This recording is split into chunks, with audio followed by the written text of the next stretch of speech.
This is the Wrestling Old Head, and you're getting more vital information for your everyday life from a pro wrestling fan's perspective. This is the breakdown of WWE Clash in Paris that happened on Sunday night. The event went almost 4 hours, definitely a little bit longer than what we're used to for the WWE. And the opening match, which I'll get to later, took up a majority of the first hour.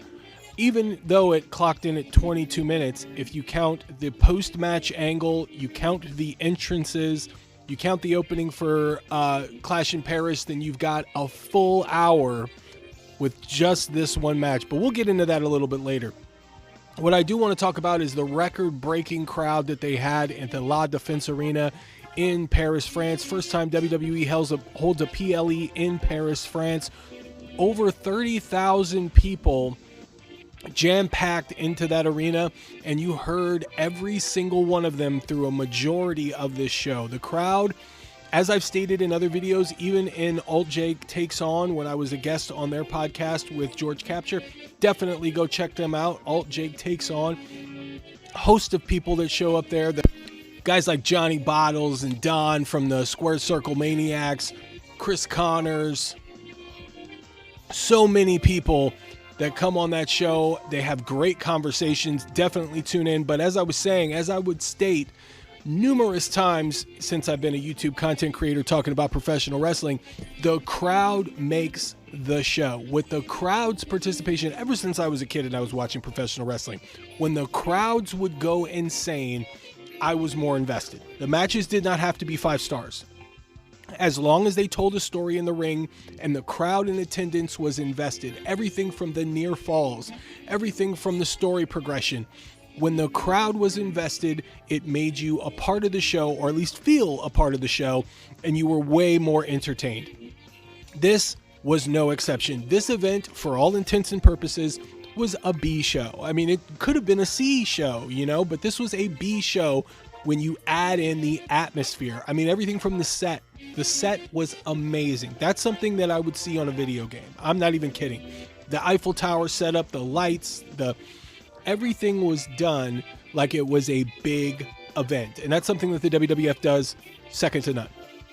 Their production completely on point with this, and the crowd's investment made the show that much more exciting, that much better. I mean, look at ECW. ECW, there was 900 people. You don't have to have 30,000 people in an arena to get the crowd invested. If you look at the ECW arena, when ECW would put on shows, they had 900 people. Those 900 people sounded like 18,000 at times. If you look at when Jerry Lawler showed up, when the WWF invaded ECW arena, or Jim Cornette even. When you look at when Rick Rude came out in a mask, the crowd went crazy. They even reacted when Pitbull #1 returned. But here I am. I'm a wrestling old head. I'm going back in time. Let's talk about the current, what happened currently at Clash in Paris. The opening match, Bronson Reed against Roman Reigns. This had every bit of a big show feel, big match, big main event feel. They had a nice feeling out process at the beginning. The crowd was completely invested in this, and I believe that this made Bronson Reed look like a superstar. The pacing of this match was classic main event, as I stated. This was a standout performance from Bronson Reed, and it proved that he would be a formidable opponent for somebody on the level of Roman Reigns, which I love. The outcome here was absolutely undeniable. Roman Reigns gets the win. Roman then chokes out Paul Heyman out at the end of this match while Reed was down, and then takes back his sneakers. He's signing the shoes and throwing them out to the crowd at the announce desk, the American announce desk, with Michael Cole and Wade Barrett. And Braun Breaker comes out of nowhere and spears Roman through a table. This does not end here, as Roman is trying to walk to the back on his own reconnaissance, and Breaker sprints down the aisle and lays him out again.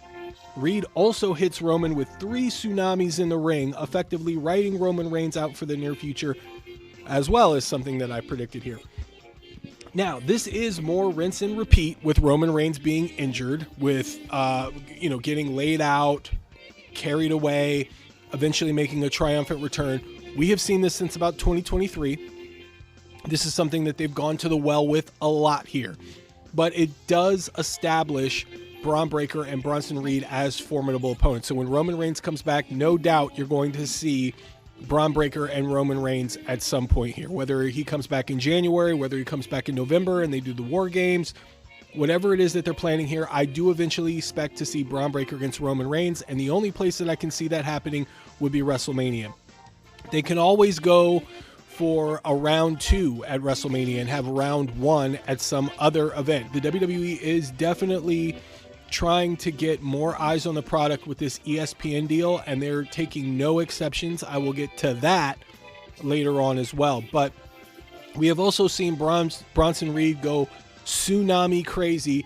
It's so funny to see like security agents, officials, all in the ring trying to prevent the tsunami. But the moment that Bronson Reed leaves the top rope, they part like the Red Sea, and he ends up hitting the tsunami. I find that hilarious. You would think, I mean, obviously they're not going to try to catch a 300-pound man and stage dive him back to the outside of the ring to carry him to the back, but it's almost kind of funny. It's like, you know that he's going to do this splash. So if you would maybe create a barrier or barricade, let Hurricane Helms, Shane Helms, die for our sins and catch that tsunami rather than a professional wrestler. That is a joke, but that would be absolutely hilarious if they allowed that to happen. So they're definitely setting up something with Roman Reigns and Braun Breaker going forward.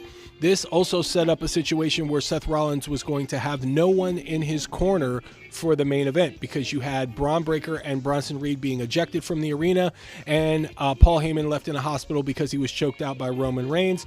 So that set up a lot of tension and excitement and a lot of people wondering who was going to show up. I saw a lot of people online talking about whether or not that was going to be Killer Kross. There were some Ethan Page references thrown in here. There was even a weird one, which was Tony D'Angelo. A lot of people expected Tony D'Angelo to show up. I would have liked Killer Kross to show up, but it's over, guys. He's gone. He's not a part of the WWE anymore. And so effectively, I don't believe we're going to be seeing that. And it looks like they're even moving the Wyatt 6 into a scenario where they're going to be similar to what we had envisioned Killer Kross getting to. So that's also interesting. Speaking of the Wyatt 6, they were up next.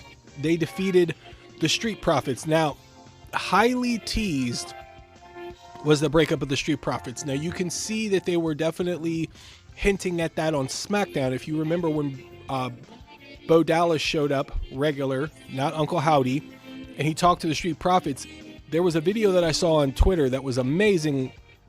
They zoomed in on Montez Ford when Bo Dallas was talking to Angelo Dawkins and Montez Ford looked every bit as guilty when Bo Dallas was talking about, are you guys really brothers? Are you guys really going to have each other's back? Montez Ford looked absolutely guilty. And I thought that was a well shot clip that I don't know where I found it. I mean, it was on my feed. Definitely look it up if you can. Just close up of Montez Ford when Bo Dallas is talking to them backstage on SmackDown. He said a lot without saying anything, and that was important. They also teased it during the match when Montez Ford and Angelo Dawkins had a little bit of a debate on whether or not who was going to start the match, and there were a couple of tags without like officially tagging the hand. It was like a hard slap on the shoulder and whatnot. I thought the match was fine for what it was.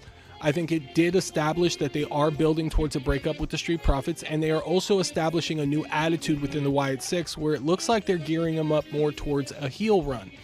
I believe, and I still do believe, they're going to play a part in Alexa Bliss and Charlotte Flair splitting as well. So if you remember when the Wyatt 6 first started out, they were trying to seek revenge on those that had messed with the structure of the family. And now it seems that they have switched, taken a different turn, and they're trying to test the level of brotherhood or sisterhood or friendship between groups. And I find that a lot more intriguing.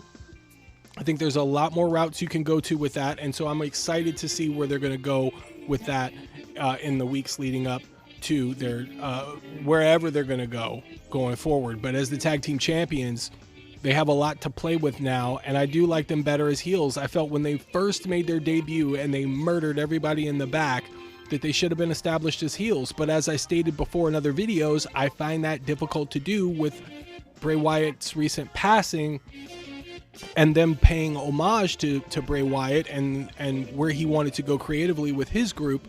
So you really couldn't paint them in the heel image at that point. So now enough time has certainly passed where you can go that route, and I believe that way it can be a lot more effective. So the Wyatt Six get the win here. Becky Lynch defeats Nikki Bella for the Intercontinental Championship.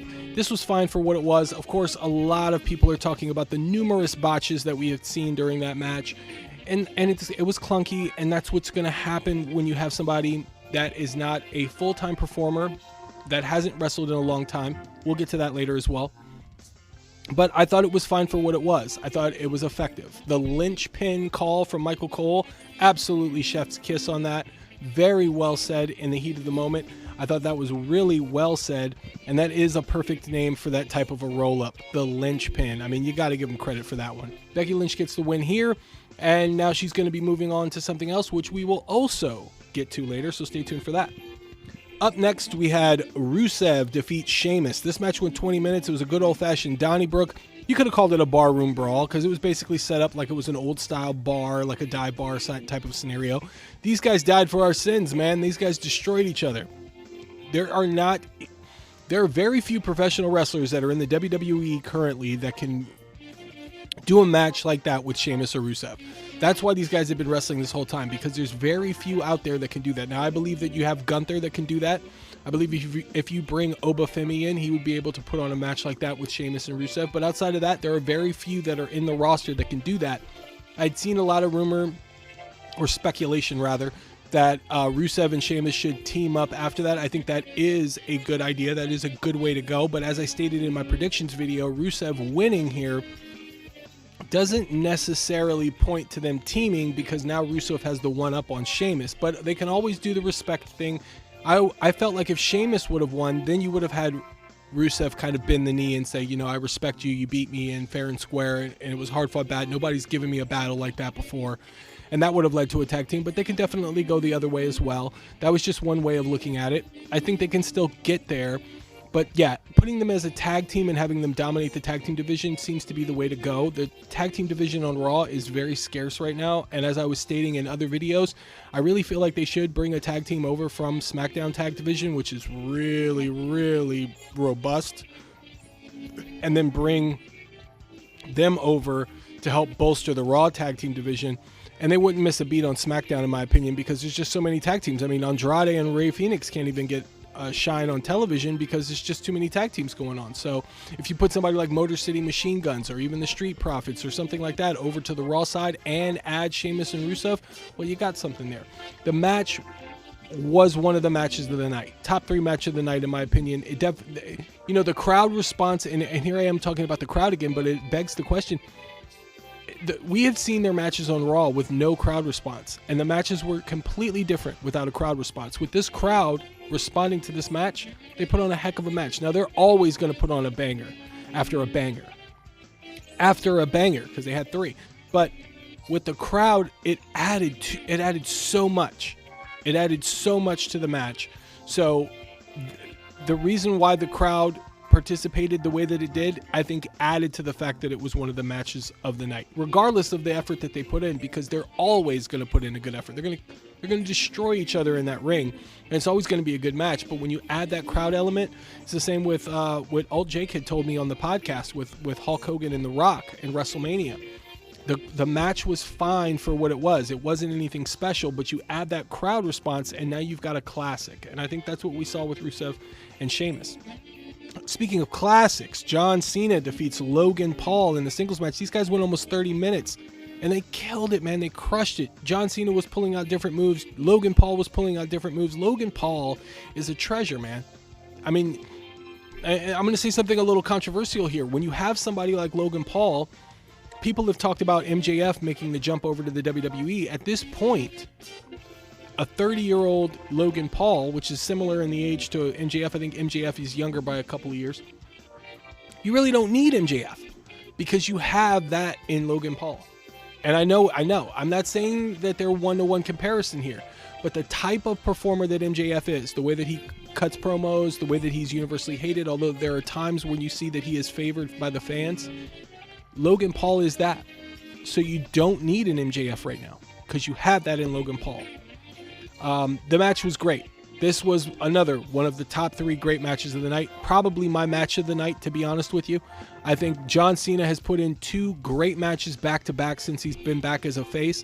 And I think that begs the question of why they even turned him heel in the first place. I love that John Cena was doing the heel greatest hits. He was playing all the hits. He was the Weasel. He was cerebral. He was cocky. He was, all those things. And I like that he did that. He got to kind of play in that world a little bit.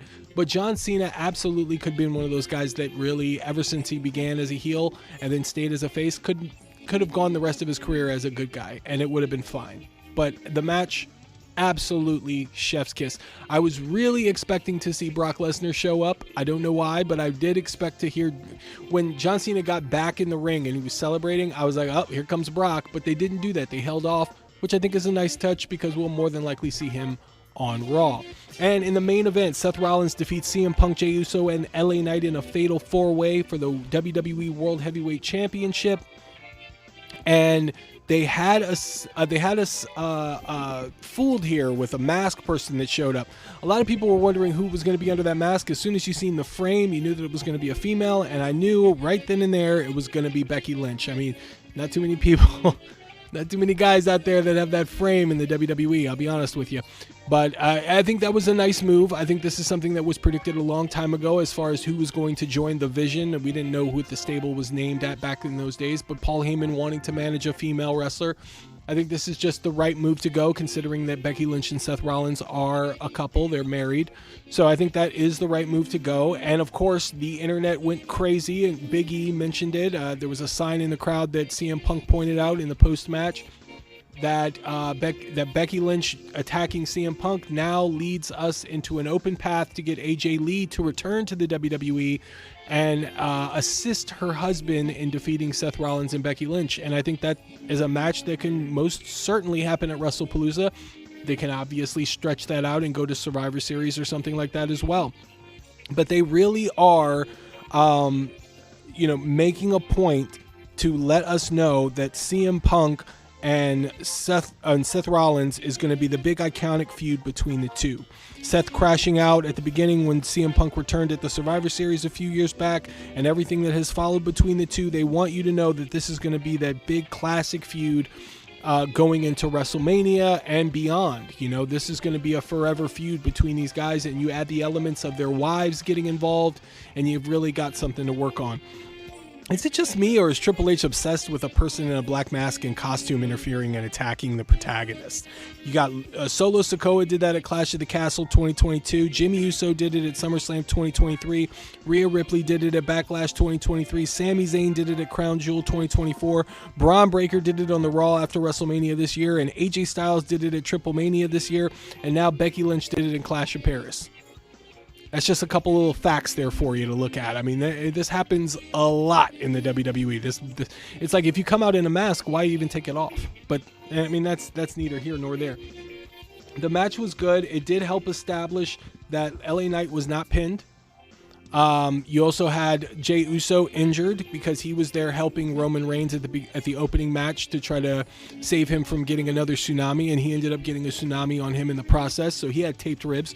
So you've got outs for these other performers, and CM Punk losing, of course, getting screwed again, is just setting up for CM Punk to finally beat Seth Rollins for that world championship. And when they do it, it's anybody's question, but I think that they have enough juice now here with AJ Lee potentially returning and Becky Lynch joining the Vision to really set something up going into WrestleMania. But it's just a question of how they keep that interesting going into 2026 and going into WrestleMania, because you remember WrestleMania is going to be later in the year, so they've got a long time to build to that. So whether or not they pull the trigger before that is going to be up in the air. But yeah, a lot of moving parts here, a lot of storyline progression. That's something that I love because it gets the people talking.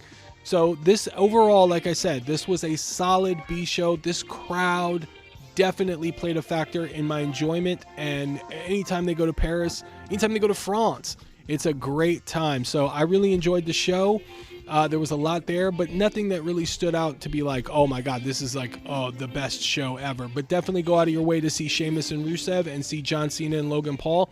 And also stick around and watch Becky Lynch come out, because I thought that was really entertaining as well. All right, that's what I thought of Clash in Paris, you guys.